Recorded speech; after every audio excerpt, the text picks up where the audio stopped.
ঐতিহ্যবাহী খাবার নিশ্চয়ই এর আগে চট্টগ্রামে এসেছেন, খেয়েছেন।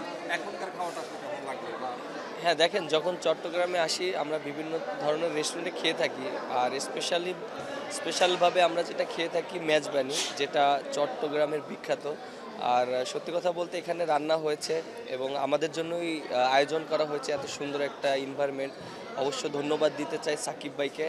সাকিব ভাই যেভাবে আমাদের প্লেয়ারদেরকে এক করে এখানে একটা খেলার আয়োজন করেছে ডিফারেন্ট ফুটবল এবং আমরা যতটুকু জানি আজকে মেজবানের যত খাবার আছে তিনি আয়োজন করেছেন এবং সবার জন্য। সো খুবই ভালো লেগেছে। খেলার ব্যাপারটা যদি বলেন আর কি, যে ক্রিকেট ছেড়ে আজকে পুরো দোস্ত ফুটবল প্লেয়ার, ফুটবল খেলেছেন, টুর্নামেন্ট খেলেছেন। দেখেন এটা অবশ্যই এটা সম্পূর্ণ ক্রেডিট দিতে হবে তামিম ভাইকে। তামিম ভাই এই আয়োজনটা করেছে এবং সাকিব ভাই সেটা উদ্যোক্তা নিয়েছিল এবং তার এখানেই সেটা হয়েছে। সো আমার কাছে মনে হয় যে আমরা সবাই এনজয় করেছি। আর ক্রিকেটের বাইরে যদি এরকম একটা বিনোদন থাকে সবাই মাইন্ড ফ্রেশটা খুব ভালো হয়। সো আশা করি যে আমাদের আজকের এই মাইন্ড ফ্রেশটা খুব কাজে লাগবে। দেখেন আমরা খুলনা পুরো টিম এসেছি, বরিশাল টিম এসেছে এবং আমরা সবাইকে অনেক দিন পর এরকম একটা করার চেষ্টা করেছি, বাট খুব ভালো লেগেছে।